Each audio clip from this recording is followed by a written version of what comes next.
आप सभी श्रोतागण को हेमा शर्मा की तरफ से जय श्री गणेश एवं चैत्र नव वर्ष की शुभकामनाएं। क्या है नव वर्ष? क्या है इसका इतिहास?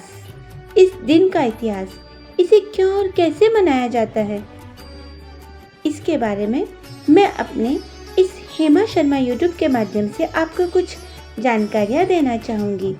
जैसा कि हम जानते हैं, हमारा बहुत सारा व्यवहार ईस्वी सन यानी इंग्लिश कैलेंडर से चलता है, तो हमारे अधिकांश त्यौहार विक्रम संवत यानी भारतीय संवत के अनुसार ही मनाए जाते हैं। यह चैत्र शुक्ल प्रतिपदा विक्रम संवत का पहला दिवस है, यानी हमारा नव वर्ष, न्यू ईयर, ओके, जो इंग्लिश कैलेंडर के अनुसार 30 मार्च 2025, 30 मार्च 2025 रविवार को है। तो हम जानते हैं विश्व के सबसे प्राचीनतम सनातन हिंदू नव वर्ष यानी चैत्र शुक्ल प्रतिपदा का धार्मिक, ऐतिहासिक, सामाजिक और वैश्विक महत्व है। इस दिन के सूर्योदय से जगत पिता यानी परम पिता ने सृष्टि की रचना प्रारंभ की है। मर्यादा पुरुषोत्तम प्रभु श्री राम जी के ये राज्याभिषेक का दिवस है। धर्मराज युधिष्ठिर का राज्याभिषेक दिवस भी इसी दिन होता है। स्वामी दयानंद सरस्वती जी ने इसी दिन आर्य समाज की स्थापना की एवं कृणवंतो विश्वमार्यम का संदेश दिया था। सम्राट विक्रमादित्य ने इसी दिन राज्य स्थापित किया था। इन्हीं के नाम पर विक्रमी संवत का पहला दिन प्रारंभ होता है। विक्रम संवत्सर का संबंध हमारे कालचक्र से ही नहीं, बल्कि हमारे सुदीर्घ साहित्य और जीवन जीने की विविधता से भी है। शालिवाहन ने हुणों को परास्त कर दक्षिण भारत में श्रेष्ठतम राज्य स्थापित करने हेतु यही दिन चुना और शक संवत की स्थापना की। हुण का अर्थ होता है क्रूर व्यक्ति, यानी जो व्यक्ति विनाशकारी कहलाता हो। सिंध प्रांत के प्रसिद्ध समाज रक्षक भगवान झूलेलाल इसी दिन प्रकट हुए। सिख परंपरा के द्वितीय गुरु श्री अंगद देव जी का भी जन्म दिवस इसी दिन का है। न्याय शास्त्र के प्रणेता महर्षि गौतम जी की जयंती भी इसी दिन आती है। संघ संस्थापक डॉक्टर केशवराव बलिराम हेडगेवार का जन्म भी इसी दिन होता है।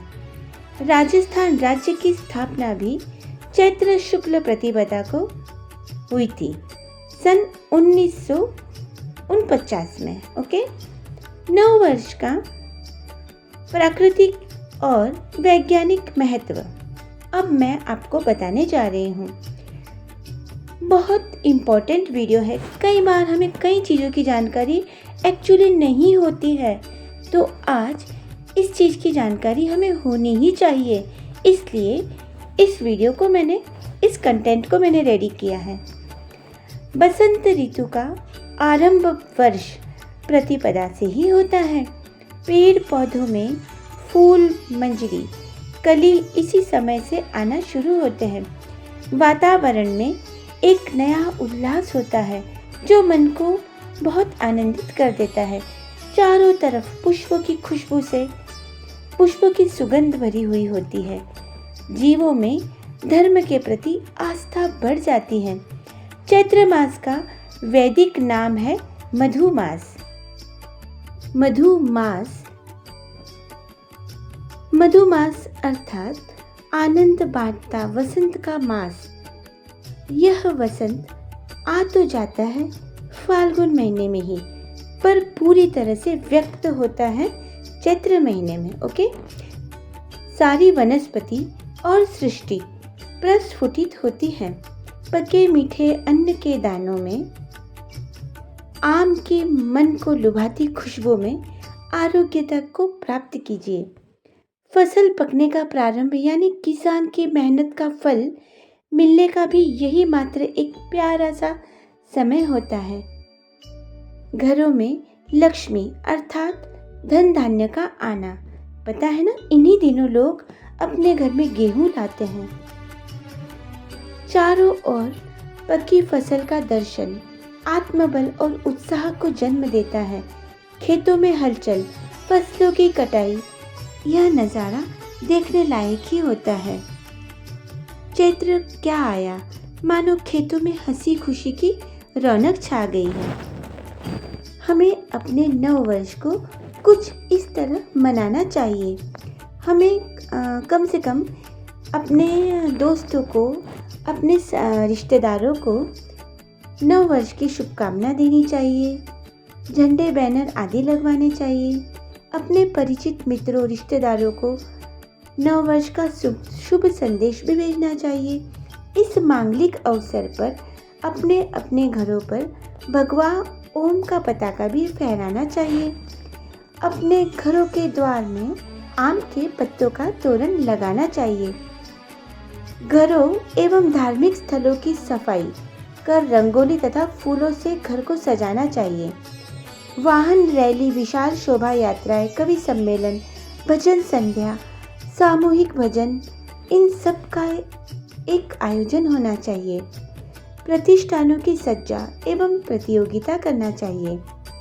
झंडी और इस दिन के महत्वपूर्ण देवताओं, महापुरुषों से संबंधित झांकियां भी बनवानी चाहिए और इन्हें मंच पर इनका आयोजन करवाना चाहिए। ऐसी बहुत सी चीज़ें हैं जो करनी ही चाहिए। चिकित्सालय, गौशाला में सेवा, रक्तदान जैसे कार्यक्रम होना चाहिए। इसके अलावा व्यक्तिगत, पारिवारिक, संस्थागत या सामाजिक स्तर पर बहुत कुछ हमें करना चाहिए। स्व को छोड़कर सर्व को धारण करें। अहम यानी मैं के स्थान पर हमें वयम यानी हमको धारण करना चाहिए। आए नव वर्ष को इस तरह से कुछ मनाएं, जीवन का उत्सव मनाएं। आप सभी श्रोतागण को हेमा शर्मा की ओर से नव वर्ष की हार्दिक शुभकामनाएं। धन्यवाद। जय श्री गणेश।